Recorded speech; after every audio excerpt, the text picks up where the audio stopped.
Bien, mes chers amis, on va reprendre nos travaux avec la dernière table ronde qui est destinée à réfléchir sur l'avenir de nos institutions.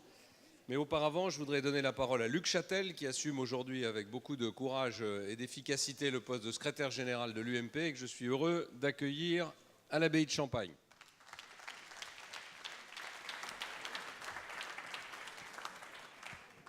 Merci, mon cher François. Merci pour l'organisation de cette journée. Merci à ton équipe. Je veux saluer tous nos amis parlementaires, tous les militants qui sont ici nombreux.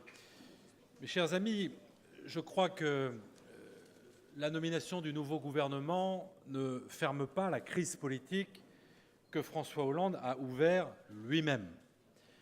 Je rappelle que c'est François Hollande qui, depuis 2 ans et demi, a voulu que coexistent au sein du gouvernement qu'il a nommé 2 lignes politiques. C'est François Hollande qui a accepté que, au moment où il discutait avec l'Allemagne d'un pacte de croissance, son ministre de l'économie tense la chancelière allemande en la comparant à Bismarck. C'est François Hollande qui, d'un côté, laissait son Premier ministre présenter un pacte de responsabilité dont l'objectif est, paraît-il, un jour que les charges des entreprises diminuent, et de l'autre, laisser son ministre de l'économie tenser les chefs d'entreprise et dénoncer leur capacité ou leur incapacité à créer davantage d'emplois ou d'activités économiques. C'est le paroxysme de la contradiction où le ministre de l'économie annonce à Bercy un grand plan de libération ou d'ouverture à la concurrence des professions réglementées, et le jour même, mes chers collègues parlementaires, une proposition de loi socialiste qui est adoptée à la majorité, qui renforce le monopole des taxis. Voilà. Donc c'est bien François Hollande qui, depuis 2 ans, a entretenu le doute, a entretenu cette confusion.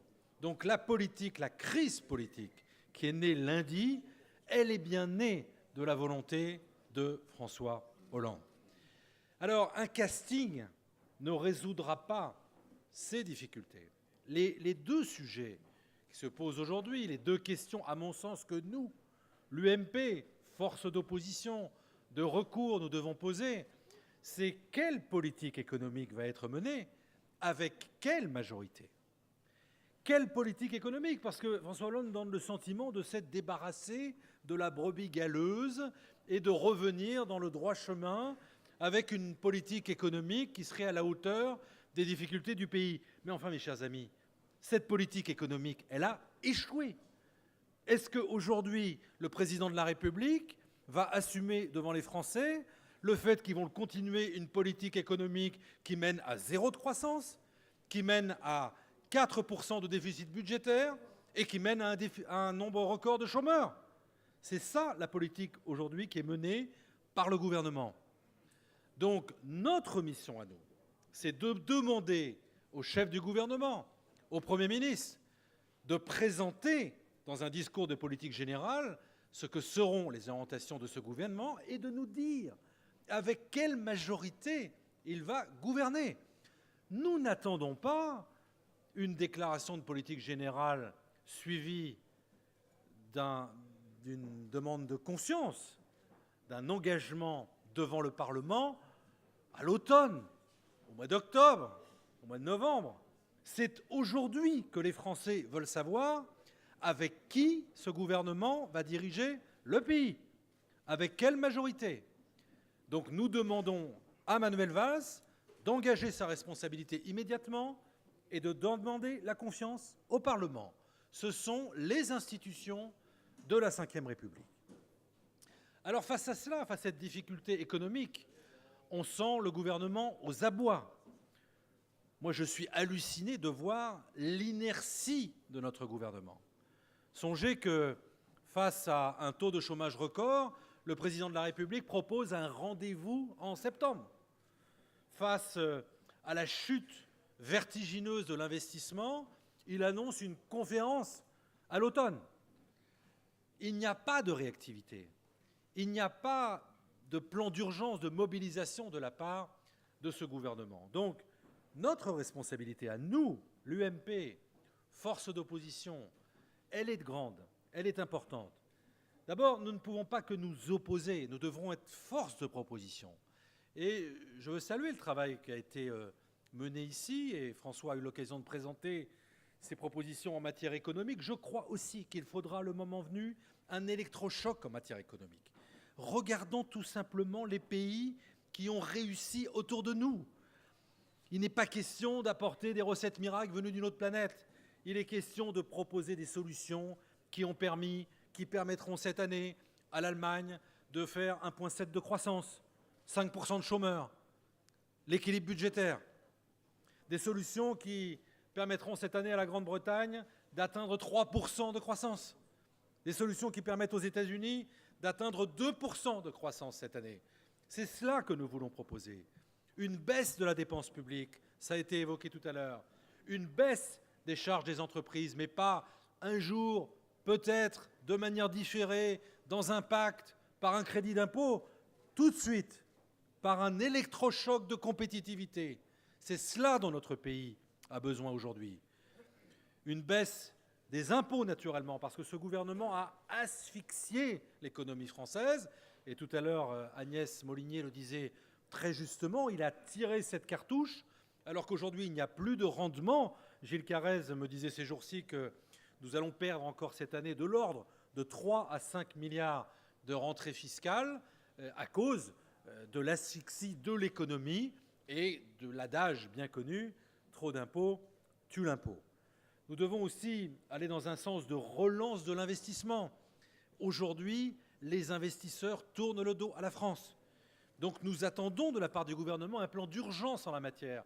Nous l'avions fait, mon cher François, à l'époque, souviens-toi, en 2008, au moment de la crise, lorsque nous avons décidé de défiscaliser tous les nouveaux investissements.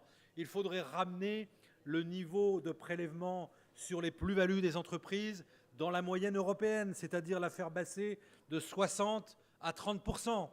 Et puis bien sûr, il y aurait un chantier considérable de convergence fiscale avec l'Allemagne pour ramener l'imposition sur les sociétés au niveau moyen européen. Je rappelle que nous avons de l'ordre de 10 points d'écart en matière d'imposition.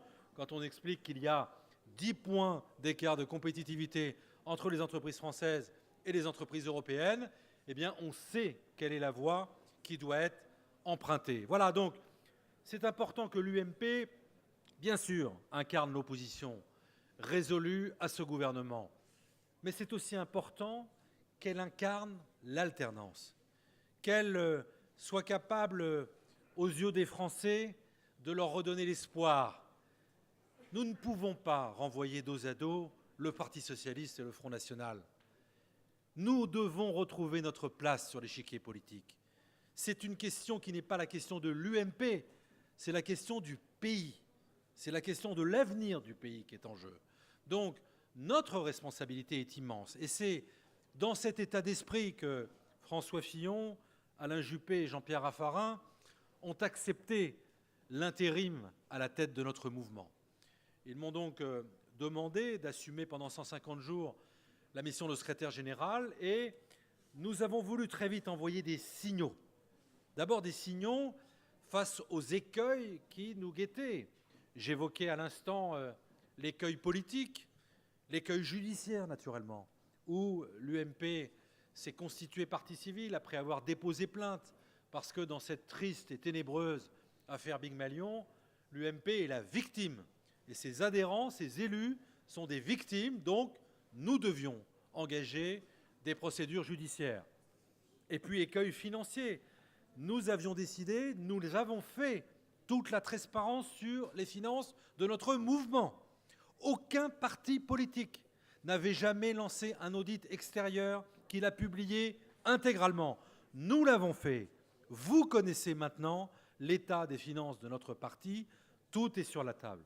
Et nous savons que les lendemains seront difficiles. Nous savons qu'il va falloir se serrer la ceinture. Nous avons commencé à le faire. Avec l'appui de François, d'Alain et de Jean-Pierre, j'ai lancé un plan d'économie drastique. 10% d'économie immédiate sur nos dépenses de fonctionnement. Nous présenterons la semaine prochaine un nouveau plan d'économie pour serrer la vis, mais aussi pour montrer l'exemple. Parce que comme ça a été très bien dit tout à l'heure par Bruno Le Maire, on ne peut pas donner des leçons à la terre entière et aspirer un jour à diriger la France si nous ne sommes pas capables de nous regarder dans la glace et de diriger notre propre parti.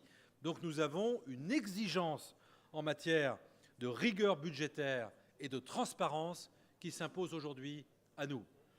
Voilà, mes chers amis, alors une période évidemment un peu particulière va s'ouvrir à nous, puisque nous l'avons voulu, nous l'avons décidé, le bureau politique l'a décidé. Il a décidé de rendre la parole à nos militants qui vont se prononcer le 29 novembre prochain. Et ma mission, celle de la direction provisoire, c'est de faire en sorte que cette élection se passe de manière apaisée, que nous ayons un beau rendez-vous devant les Français, que nous ayons de beaux débats, que nous soyons capables de discuter entre nous, que nous soyons capables de débattre d'idées, de projets pour notre pays et pour notre parti, que nous soyons capables de tourner définitivement la page de ces 2 années de triste mémoire pour notre mouvement. C'est cela dont il s'agit.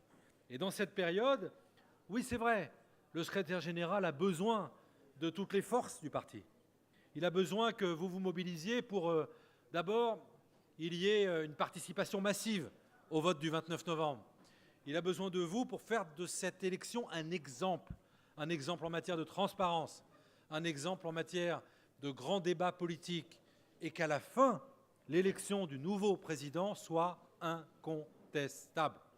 Voilà la mission que je me suis fixée pour l'intérim jusqu'au 29 novembre. Vous savez, nous avons une exigence, nous tous, c'est notre unité. Nous n'avons pas le droit de nous diviser. Pourquoi ? Parce que nous avons déjà déçu suffisamment les Français.